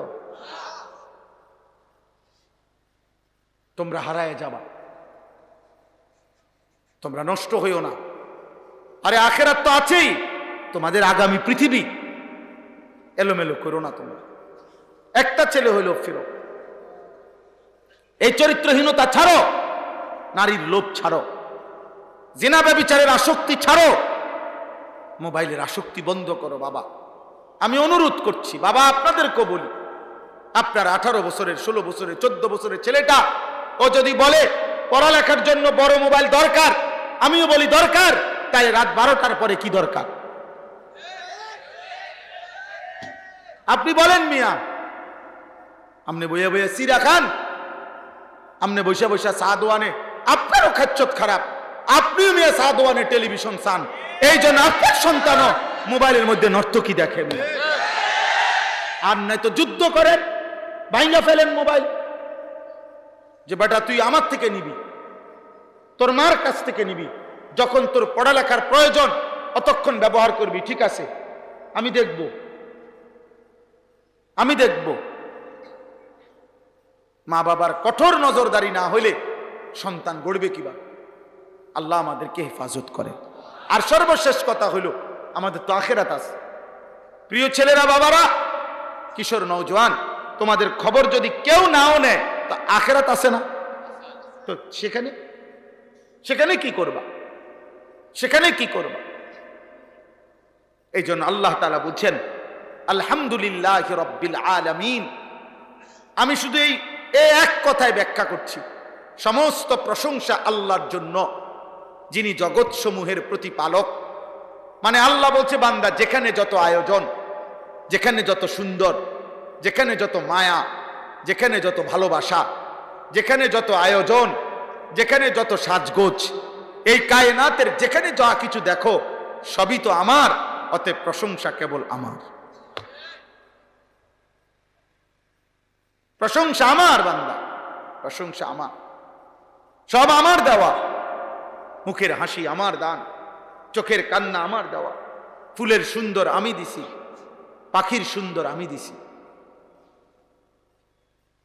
সব আমার দিছি, পুরুষ নারীর যত সৌন্দর্য আমার দেওয়া, আমার দেওয়া, সব আয়োজন আল্লাহর। অতএব আল্লাহ বলছেন সমস্ত প্রশংসা কার? আল্লাহ রব্বিল আলামিন। আল্লাহ বলেন সব কিছু আমি শুধু সৃষ্টি করি নাই, বরং জগৎ সমূহের আমি রব, মানে আমি প্রতিপালক। প্রতিপালক।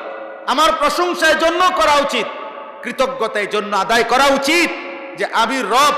রব মানে হলো তাবলীগুশ শাইই ইলা কামালিহি শাইআন ফাশাইআন, কোন জিনিসকে তার অনস্তিত্ব থেকে অস্তিত্বে এনে অস্তিত্বের প্রথম সেকেন্ড থেকে চূড়ান্ত পর্যায় পর্যন্ত ধীরে ধীরে পর্যায়ক্রমে তার সকল প্রয়োজনীয় জিনিস 24 ঘন্টা সরবরাহ করা, তাকে বলে রব। আর তিনি শুধুই আল্লাহ। তিনি আমাদেরকে, আমরা ছিলাম না, আল্লাহ আমাদেরকে পৃথিবীতে আনছেন নাকি? এরপর আনার পরে আল্লাহ দায়িত্ব নিছেন কত বছর থেকে? 6 বছর থেকে। কথা বলেন না কেন? আল্লাহ দায়িত্ব ছেড়ে দিবেন কোন দিন? 40 বছর পরে, 45 বছর পরে। দায়িত্ব নিছেন কোন দিন? প্রথম সেকেন্ডেই, সৃষ্টির আমার প্রথম মুহূর্তে। দায়িত্ব ছেড়ে দিবেন কোন দিন? কোনোদিনও না, কোনোদিনও না, কোনোদিনও। এ রব বলে এমন সত্তাকে। আমি ছিলাম না, আমারে আল্লাহ আনছেন। আনার পরের থেকে, প্রথম সেকেন্ড থেকে চূড়ান্ত পর্যন্ত ধীরে ধীরে ধীরে ধীরে যখন আমার যা লাগবে সবকিছু দিয়ে যিনি আমাকে লালন পালন করেছেন, করছেন 24 ঘন্টা, প্রতি রাত, প্রতিদিন, প্রতি ঘন্টা, প্রতি মিনিট আমার যা দরকার, রোদ বৃষ্টি, আলো অন্ধকার, রাত্র দিন, সকাল দুপুর, আহার নিদ্রা, ঘুম, স্ত্রী কন্যা সন্তান পুত্র উপার্জন রোজগার ঘুম, যা দরকার, যা দরকার যিনি সেকেন্ড সেকেন্ড দিচ্ছেন তিনি রব। আল্লাহ বলেন এত কিছুর বিনিময়ে আমি তোমার কাছ থেকে কৃতজ্ঞতা পাবো না? মানুষ 10 টাকার কৃতজ্ঞতা তো জানায়। গত সপ্তাহে যদি কেউ কাউরে 10 টাকার একটা বন আর 1 কাপ চা খাওয়ায়, 1 সপ্তাহ পরে যদি ডাক দেয়, এ আনিস একটু এদিকে এদিকে যামু, তখন তো আমার বিবেক বলবে ও আমারে গত সোমবারে 10টা টাকা খাওয়াইছে, আজগা মুখের উপরে কেমনে মানা করে দেই, মুখের উপরে কেমনে মানা করে দেই, যাইতাম না। দেবে বেটা, এটা মানায় না, এটা ভদ্রতা তো আছে। কথা বলেন না? তো এই কারণে মানুষ যায় কি না? তাহলে এত বড় মহান আল্লাহ, এত কিছু দিয়ে যিনি আমাকে লালন পালন করছেন, তিনি আমার কাছ থেকে একটা সেজদা পায় না? প্রিয় সন্তান, কেমনে ঘুমাইবা? এই বাপ বেনামাজি আজকে রাত্রে কেমনে ঘুমাইবা যদি এই ঘুমার না ভাঙ্গে? ঘুমার না ভাঙ্গে, এই রাত যদি আর ভোর না হয়। আমার এক মহব্বতের ছেলে ফেনীবাড়ি, ও আমার মাদ্রাসায় স্কুলের ছেলে, 3 দিনের কোর্স করছিল। আমরা প্রতি 3 মাস পর পর আমার মাদ্রাসায় স্কুল কলেজ ইউনিভার্সিটির ছেলেদের জন্য অজু নামাজ সূরা কেরাত দোয়া কালাম এগুলার কোর্স করি আর শিখাই আমার মাদ্রাসার উস্তাদ এবং বড় ছাত্র দিয়ে। এই মাসেও হইছে, আগস্ট মাসেও হইছে। একবার প্রায় 350 ছেলে আসছে, আরেকবার প্রায় 150 ছেলে পড়ছে। তো এর মধ্যে প্রথমবারে একটা ছেলে আমাদের এখানে অজু নামাজ শিখছে, বাড়িতে অসুস্থ হয়েছে, তার লিভারের সমস্যা হয়েছে। ছেলেটা মৃত্যুর 3-4 দিন আগে বারবার তার মারে বলতো, মা হাসলেও মরে যাবেন, কাঁদলেও মরে যাবেন, সুখে থাকলেও মরে যাবেন, দুঃখে থাকলেও মরে যাবেন। মায় তারে জিগাইছে, ফু তুই এই কথা কই পাইলা? পরে আমার নাম বলছে, হুজুরে এটা বারবার কয়, সুখে থাকলেও মরে যাবা, দুঃখে থাকলেও মরে যাবা, হাসলেও মরে যাবা, কাঁদলেও মরে যাবা। এই 3 দিন পরে ছেলেটা মারা গেছে। ওই মা তার বন্ধুদেরকে দিয়া আমার কাছে খবর পাঠাইছে যে হুজুরে বললেন আমার সন্তান মৃত্যুর আগে বারবার হুজুরের নাম বলছে, আমার নাম। আমি পরে কয়দিন আগে গিয়া ওর আলাদা গিয়া আমি তার কবর জিয়ারত করে আসছি। নিজে মাহফিলে যাওয়ার আগে দুপুরবেলা গিয়া আগে তার কবর জিয়ারত করছি, এরপরে আমি মাহফিলে গেছি। তাইলে বন্ধু তুমি তো চলে যাবা আব্বা, যদি এই রাত আর ভোর না হয় তো বেনামাজির মৃত্যু হলো, সেজদাবিহীন মৃত্যু হলো, নারী দেখতে দেখতে, ছবি দেখতে দেখতে, উলঙ্গ দৃশ্য দেখতে দেখতে শরীর নাপাক হয়ে গেল। আল্লাহ আমাদেরকে মাফ করে দেন। আল্লাহ বলেন আর রহমানির রহিম, এই বান্দা আমি এত বড় সৃষ্টি জগৎ আমি যে পরিচালনা করি, লালন পালন করি, কারো চাপে না, আমারে বাধ্য করে নাই কেউ। আমি রহমান, আমি ভীষণ দয়ালু, আমার রহমত সাগর, আমি সেই রহমতের সাগর দিয়ে আমার মায়ায়, আমার দয়ায় আমি আল্লাহ আমার সৃষ্টি পরিচালনা করি।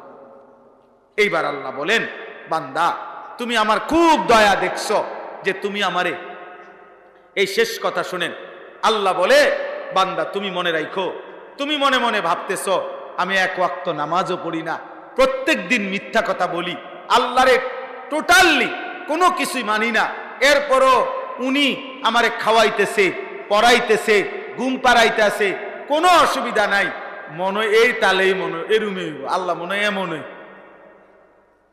আল্লাহ বলে না না বান্দা, আমি ব্যালেন্স করে দিলাম, মালিক ইয়াউমিদ্দিন, আমি খুব দয়া করে তামাম দুনিয়ার হায়াতে সব কিছু আমি দিচ্ছি, এটা যেমন ঠিক, আমি আবার বিচার দিবসের মালিক, আমি আমার সবগুলো বিষয়ের, আমার প্রতিটা নিয়ামতের হিসাব নেব, এটাও ঠিক।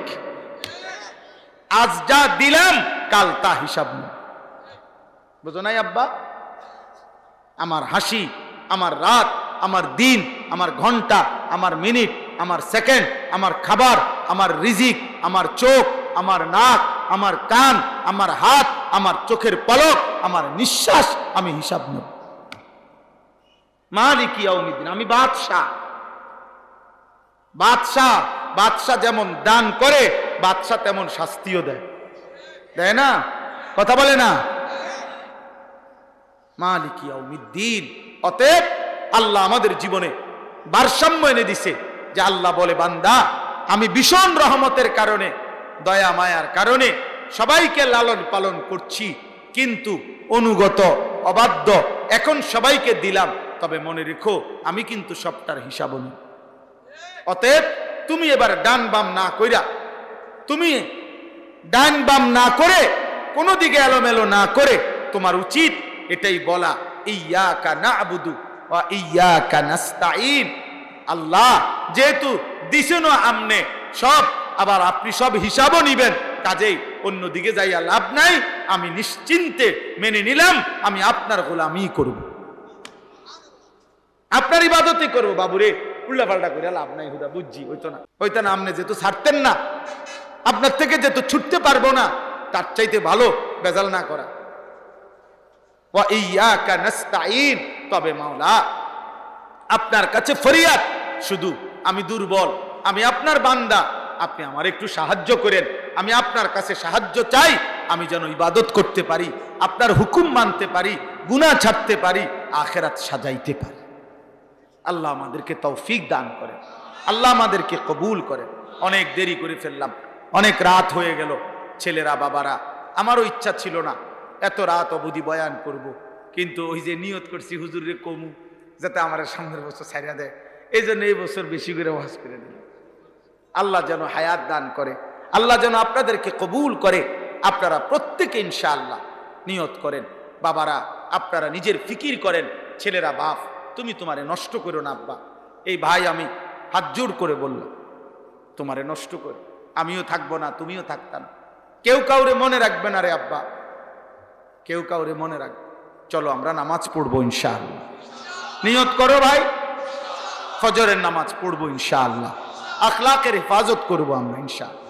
একটা ছেলে সমবয়সী বন্ধুর লগে পারতা না, অসৎ বন্ধু ভালো থাকতে দেয় না, অসৎ বন্ধু ভালো থাকতে দেয়। তুমি একাই সিদ্ধান্ত নাও যে আমি নামাজ পড়বো ইনশাআল্লাহ, পারবা।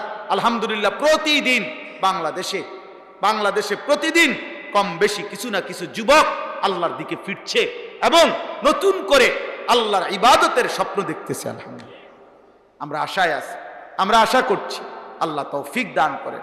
আপনাদের সবার কাছে আমার অনুরোধ, রাসূলুল্লাহ সাল্লাল্লাহু আলাইহি সাল্লামের একটা সুন্নাত নবীর জীবনের আপনারা গ্রহণ করবেন, মানবেন। সুন্নাতেই জীবন, সুন্নাতেই আখিরাত, সুন্নাতেই ভালোবাসা, সুন্নাতেই অনুসরণ। সুন্নতের মধ্যেই আল্লাহর ভালোবাসা, সুন্নতের মধ্যেই মাগফিরাত, সুন্নতের মধ্যেই নাজাত, সুন্নতের মধ্যেই ইবাদতের বিশুদ্ধতা। ইবাদত সুন্দর হবে তখন সুন্নত তরিকায় হবে, যখন আল্লাহর সন্তুষ্টি মিলবে তখন সুন্নত তরিকায়। যখন আমরা প্রতিদিন আমি আমার সাদা গাড়িতে সুন্নাতের কিতাব বিক্রি করি, এই সুন্নাতের এই কিতাব তালিমুস সুন্নাহ, আমাদের নবী সাল্লাল্লাহু আলাইহি সাল্লামের সারা জীবনের সমস্ত সুন্নাত, ছোট বড়, প্রায় 600 পৃষ্ঠা ব্যাপী এই কিতাবটার মধ্যে আমাদের ঢাকা গাজীপুরের কাপাসিয়ার হজরত, বাংলাদেশের একজন অন্যতম বুজুর্গ, অনেক বড় আল্লাহওয়ালা অধ্যক্ষ মিজানুর রহমান চৌধুরী হজরত, অনেক বড় বড় বুজুর্গ আলেমদের সমন্বয়ে এই কিতাবটা লিখছেন। বাংলা ভাষায় এর চাইতে বড় পূর্ণাঙ্গ সুন্নতের উপরে নবীর কিতাব নাই, আরো আছে কিন্তু এত বড় পূর্ণাঙ্গ নাই। আপনারা যার সুযোগ হয় যাওয়ার সময় আমাদের সাদা গাড়ি থেকে 400 টাকা মূল্যে এই কিতাবটা কেনার চেষ্টা করবেন। একটা একটা পৃষ্ঠা পড়লে নবীজির সুন্নাত শিখতে পারবেন। মা, চাচি, দাদি, নানি সবাই পড়তে পারবে, শিখতে পারবে, আমল করতে পারবে। আল্লাহ আমাদেরকে সুন্নাতের আলোকে জীবন গড়ার তৌফিক দান করেন।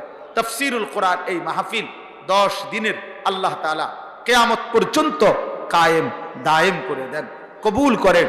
যাদের ভালোবাসা, যাদের চেষ্টা, যাদের অর্থায়ন সহযোগিতায় এই মাহফিল, আল্লাহ সবাইকে উত্তম বিনিময় দান করেন।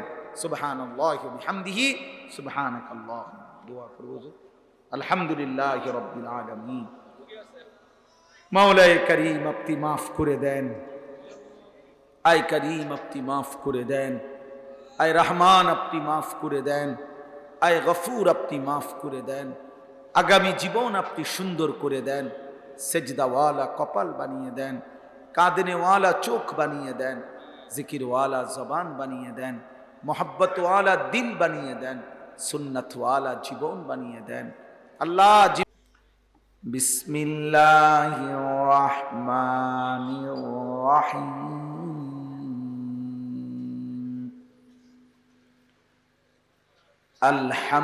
আলহামদুলিল্লাহি রাব্বিল আলামিন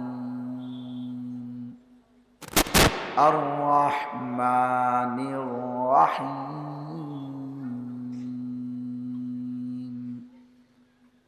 মালিকি ইয়াউমিদ্দিন ইয়্যাকা না'বুদু ওয়া ইয়্যাকা নাস্তাঈন।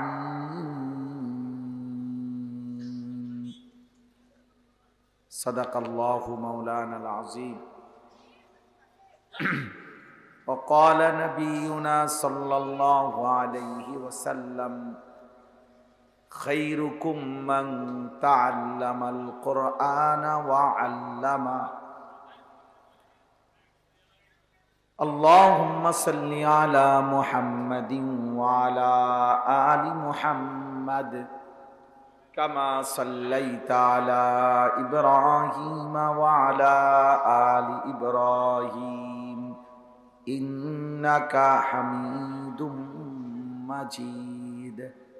اللهم بارك على محمد وعلى آل محمد كما باركت على إبراهيم وعلى آل إبراهيم إنك حميد مجيد.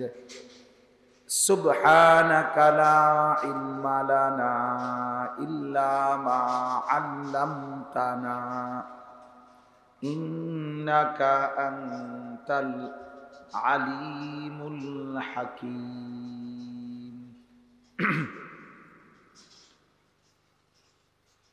আলহামদুলিল্লাহ, আল্লাহ পাক রব্বুল ইজ্জত জুল জালাল ওয়াল ইকরামের ফজল কারাম, রব্বুল আলামিনের অপরিসীম ইহসান, মেহেরবানি, দয়া, আল্লাহ তাআলা আমাদেরকে আজ 18 নভেম্বর 2025 রোজ মঙ্গলবার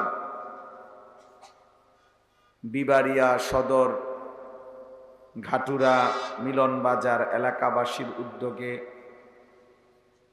10 দিন ব্যাপী মোতাবাররাক 18তম তাফসীরুল কোরআন মাহফিল আজকের এই দ্বিতীয় দিনে আল্লাহ তাআলাই আমাদেরকে আসবার বসবার আল্লাহর জন্যই জমা হওয়ার তৌফিক দান করেছেন, আলহামদুলিল্লাহ। নওজোয়ান ভাই, তোমরা সকলেই, 1 নম্বর কথা হলো, হাতে ধরা যতগুলো মোবাইল, সবগুলো মোবাইল বন্ধ করো। মোবাইল হাতে ধরা যাদের, হাতে মোবাইল ধরে ভিডিও বা রেকর্ড করা যাবে না। আমি এটা স্পষ্ট নিষেধ করলাম। ওই যে ওই আলো নামাও, হাতে মোবাইল ধরে একজনও,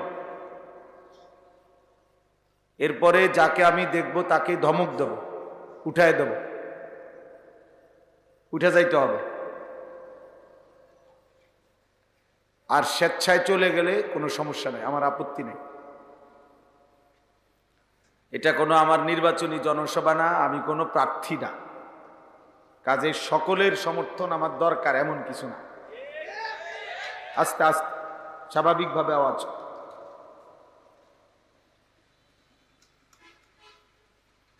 এজন্য এটা জরুরি যে আমরা আখিরাতের জন্য আসছি, আল্লাহর কোরআন শুনবার জন্য আসছি। মোবাইল হাতে থাকলে মনোযোগ হয় না। কোরআনুল কারীমের মধ্যে আল্লাহ তাআলা স্পষ্ট আদেশ করেছেন, ওয়া ইযা কুরিআল কোরআন ফাসতামিউ লাহু ওয়া আনসিতু। যখন আমার কোরআন পড়া হয়, আল্লাহ নিজে বলছেন যে তোমরা মনোযোগ দিয়ে শোনো এবং চুপ থাকো। লাআল্লাকুম তুরহামুন। যদি তোমরা মনোযোগ দিয়ে শোনো এবং চুপ থাকো, আল্লাহ নিজে ওয়াদা দিছেন অবশ্যই তোমাদের উপরে রহমত বর্ষিত হবে। এখন রহমত বর্ষিত হবে মানে কি? আল্লাহ তাআলা তোমাকে আল্লাহর কথার উপরে আমল করার তৌফিক দান করবে, মানে আল্লাহর কথা মানার সুযোগ হবে, পালন করার তৌফিক হবে। এই মনোযোগ দিয়ে শুনবার বরকত, চুপ থাকার বরকত। এজন্য আল্লাহ তাআলা এটা আমাদেরকে আদেশ করেছে। আমাদের উচিত আল্লাহ তাআলার এই আদেশের প্রতি গুরুত্ব দাও। আমি যতগুলো ছেলে ভাই, তোমরা নওজোয়ান ভাই বিশেষ করে, ইচ্ছা করলে আমি সবাইরে অনুরোধ করি, আপনারা যদি আর একটু সামান্য একটু 1 বিঘত জায়গা আগাইয়া বসেন, তাহলে ওরা বসতে পারবে। সবাই যদি বসে বরকত হবে। এজন্য ভাই তোমরাও বসার চেষ্টা করো, সবাই একটু একটু 1 বিঘত আগান। যিনি 1 বিঘত আগাবেন, আল্লাহর রহমত তার দিকে 1 হাত আগাবে। এটা হাদিস। নবী সাল্লাল্লাহু আলাইহি সাল্লাম বলছেন, আল্লাহ তাআলা বলছে, কথা বলেন না, কথা বলেন, কথা বলেন না, সবাই কথা বলবেন না, চুপ থাকেন প্রত্যেকে, সবাই আগান। শোনেন, যে আমার এই কথাটা শুনলেন না, যে আপনাকে আমি একটু আগাইতে বলছি, এখন নওজোয়ান ভাই বাবা যারা শুনলেন না, আপনিও চলে গেলে ভালো, কারণ আপনি যে পরের কথাও শুনবেন না, এটা তো বুঝাই যায়। তো আর আপনি তো প্রথম কথাই শুনলেন না, তো প্রথম কথায় তেরামি করলে পরের কথায় যে আপনি মানবেন তার কি নিশ্চয়তা আছে? এই জন্য প্রত্যেকে নড়েন, আরেকবার নড়েন, এটা সম্ভব। আমরা সবাই মিলে একটু আগান, কথাটা গুরুত্ব দেন। যে ভাই তোমরা বসো, পিছনে গিয়া হোক, এখানে প্রয়োজনে নিজেদের 2টা জুতা একসাথ করে ওইখানে বসো, অল্প কতক্ষণ, সব মিলাইয়া সর্বোচ্চ 1 ঘন্টা সময়। এই 1 ঘন্টা সময় আল্লাহর কথা সবাই বসে শুনেন। ছেলেরা বসো, আমি বললাম, যদি কারো মানতে কষ্টতর চলে যাও তুমি, যদি কোনোভাবেই বসতে রাজি না হও চলে গেলে ভালো, দয়া করে। এটা কোনো ভোট চাচ্ছে আসছি না, এখানে বসে শুনতে হবে। বসেন, প্রত্যেকেই বসেন। আল্লাহর কথা বসার আদব এটা, যেমনে পারেন এমনে বসেন। যে যতক্ষণ শুনবেন আল্লাহর কথা বসে শুনেন, বরকত হবে। আরে ভাই ফায়দা দরকার। 10 দিন ব্যাপী তাফসীরুল কোরআন মাহফিল অনেক মেহনতের মাহফিল। প্রতিদিনকার এতগুলো বক্তা, নিয়ম মাফিক ব্যবস্থাপনা করা, ইন্তেজাম ঠিক রাখা, সকলের মেহমানদারি ঠিক রাখা যথেষ্ট ঝামেলার কাজ। আমরা একদিনের মাহফিল মাদ্রাসায় নিজে করি দেন, হুঁশ থাকে না। এজন্য আলহামদুলিল্লাহ আজকে 18তম। তাইলে এভাবে যদি 18 বছর 10 দিন করে হয়ে থাকে, কতদিন হইল? আলহামদুলিল্লাহ। আমার উস্তাদে মুহতারাম আল্লামা হযরত মাওলানা মুফতি আসগর হোসেন সাহেব, আমি হুজুরের সরাসরি ছাত্র, কিন্তু এরপরও অনেকবার, কতবার যে ফোন দিছেন, যোগাযোগ রাখছেন, ঠিক আসেনি, মনে আসেনি, আইসা পড়বা। পরশুদিন আমি তেলিনগর মাহফিলে গেছি, ওইখানেও হুজুর বলছেন যে 10টার ভিতরে চেষ্টা করবা চলে আসতে, আরো আগে পারলে আর একটু আগে আইসো। তাইলে এই যে ফিকির, অনেক ফিকির, অনেক মেহনতে ভাইয়া একটা মাহফিল, এটা যদি কোনো ফায়দা না আসে, ওই কাকা এই আওয়াজ এটা বাড়ি দেয় কাইলে,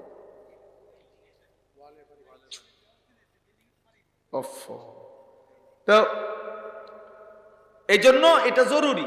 আমার যদি কোনো উপকার না হয়, 10 দিন ব্যাপী তাফসীরুল কোরআন মাহফিল থেকে যদি কোনো উপকার না আসে, কলিজায় কিছু না আসে, তো এই বছরের পর বছর আয়োজন কি ফায়দা হবে ভাই? কি ফায়দা হবে? এটা তো কোনো একজন নেতারে পরিচয় করাই দেওয়া না যে উনি এবছর আপনাদের এখানে প্রার্থী হবে, আপনারা সবাই মিলে ভোট দিয়েন, এমন কিছু না। এ তো আখিরাতের আশা, আখিরাতের আশা। কোরআনুল কারীমের মধ্যে আছে, আল্লাহ তাআলা বলছে ওয়া আনজালনা ফিহা আয়াতিম বাইয়িনাতিন লাআল্লাকুম তাযাক্কারুন। আমি আল্লাহ কোরআনুল কারীমের এই সূরার মধ্যে আমার আয়াত স্পষ্ট করে বলেছি, নাজিল করেছি। আল্লাহ বলেন কেন আমি আয়াতগুলো নাজিল করলাম? আল্লাহ নিজে বলছেন লাআল্লাকুম তাযাক্কারুন, যেন তোমরা উপদেশ গ্রহণ করতে পারো। তাহলে আল্লাহ তাআলা নিজে বললেন আমি কেন কোরআন নাজিল করলাম, আমি একটা একটা আয়াত কেন নাজিল করলাম? যেন তোমরা উপদেশ গ্রহণ করতে পারো। কোরআনুল কারীমের মধ্যে আছে আল্লাহ তাআলা হযরত মূসা আলাইহিস সালামকে যখন ফেরাউনের মতো নিকৃষ্ট কাফেরের কাছে পাঠাইছে, যে খোদা দাবিদার, কত বড় জঘন্য কাফের, যে নিজেকে খোদা দাবি করত, তার কাছেও যখন আল্লাহ পাঠাইছেন মূসা নবীকে, যে তুমি আমার কথা গিয়া বলো, তুমি আমার কালেমার দাওয়াত দাও, আল্লাহর কথা বলো তার কাছে, তো সেখানেও আল্লাহ বলছে কেন বলবা? ফাকুলা লাহু কাওলান লাইয়িনা, আল্লাহ বলছে নম্রভাবে, ভদ্রভাবে আমার কথা বুঝাইয়া বলো ফেরাউনকে। লাআল্লাহু ইয়াতাযাক্কারু আও ইয়াখশা, এই যে এখানে স্পষ্ট বলছে যে লাআল্লাহু ইয়াতাযাক্কারু আও ইয়াখশা। এই বেয়াদবকে ধরা যায় কিনা দেখেন, যে লাইট মারে, যে দেখো ভাই খুঁজে দেখো কোনো পাও কিনা। তাইলে লাআল্লাহু ইয়াতাযাক্কারু আও ইয়াখশা, আল্লাহ তাআলা বলেন যে ফেরাউনের ব্যাপারে আল্লাহ বলতেছেন আমার কথা গিয়ে বলো। তো কেন? লাআল্লাহু ইয়াতাযাক্কারু, হয় সে উপদেশ গ্রহণ করবে, আও ইয়াখশা, অথবা আমি আল্লাহকে ভয় করব। তাহলে ফেরাউনের মতো কাফেরের সামনে যখন আল্লাহর কথা বলছে, আল্লাহ বলেন উদ্দেশ্য একটাই, উপদেশ গ্রহণ, আমি আল্লাহর ভয় তৈরি। তাহলে সেখানে আমাদের কলিজায় যদি কিছু না আসে, প্রিয় ভাই আমার, তাহলে কি হলো? কি ফায়দা হলো? একজন বক্তা আসলো আর নামলো, বাই সিরিয়াল একজনের পর একজন বলল আর গেল, আমরা প্রত্যেকে সুর দেখলাম, কেউ টান দেখলাম, কারো আওয়াজ দেখলাম, কারো হুঙ্কার, কারো ঝংকার, এতে কি ফায়দা হলো ভাই? মূলত সর্বশ্রেণীর মুসলমানদের জন্য মাহফিল একটা চলমান মাদ্রাসা। এখানে সব শ্রেণীর, আমার ঢালকানগর হযরত বলছিলেন এটা মাদ্রাসাতুল মুসলিমিন, এটা মুসলমানদের মাদ্রাসা, অর্থাৎ যেখানে দাদা নাতি, চাচা ভাতিজা, বাপ ফুত, ছোট ভাই বড় ভাই, চাচা ভাতিজা সবাই একসাথে বসতে পারে। সবাই কম বেশি কিছু শিখতে পারে এমন একটা সুন্দর জায়গা, প্ল্যাটফর্ম, একটা জায়গা, সেটার নাম হলো মাহফিল। এমনি কোনো আপনারা ক্লাসে সবাই মিললে এরকম ভাবে বসা সম্ভব না। দাদার লগে নাতি কেমনে বলবো মিজান জামাতে, বুঝেন নাই? একসাথে বসতে পারবে না, কিন্তু মাহফিলে বসতে পারে। সবাই যার যার প্রয়োজন পরিমাণ কম বেশি কিছু শিখতে পারে।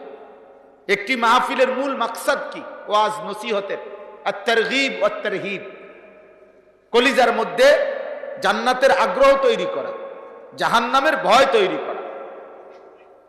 জান্নাতের আগ্রহ আসবে, জাহান্নামের ভয় তৈরি হবে।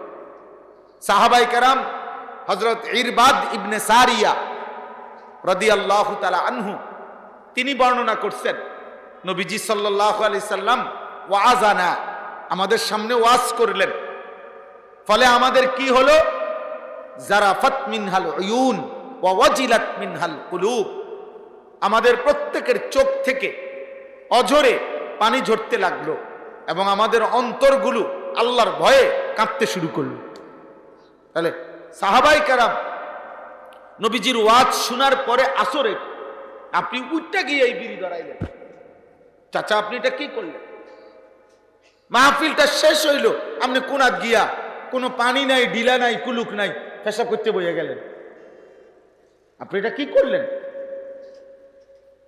আপনি এটা কি করলেন? হ্যাঁ, আপনি বাইর হইয়াই বললেন, এই কথাটা মুখ দিয়ে বললেন, কত কথায় কয়টা মানুষ যাবে? মানে আপনি এই এতগুলো আল্লাহর কোরআনের কথাটাকে মানে প্রত্যাখ্যান করলেন, তুচ্ছ করলেন, অবজ্ঞা করলেন। কয়টা ভাত খান ঠিক মতো, এই তো না? একটু ঘুমের জায়গার ব্যবস্থা আছে, এই তো? ফুট দুইজন বিদেশ, বাড়িতে একখান বিল্ডিং করছেন, মাতবুরি দেখান, আর কি করছেন? বেশি কিছু। এই সমস্ত জিনিস, এই 2-4 তলা বিল্ডিং ইউরোপ আমেরিকার মধ্যে, এগুলোতে ছাগলও ফালে না। দুশ্মন আল্লাহ তাআলা বেঈমানদেরকে দুনিয়া আমাদের চাইতে 1000 গুণ বেশি দিছে, 1000 গুণ। তো কি হইছে এগুলো? আল্লাহকে চিনা,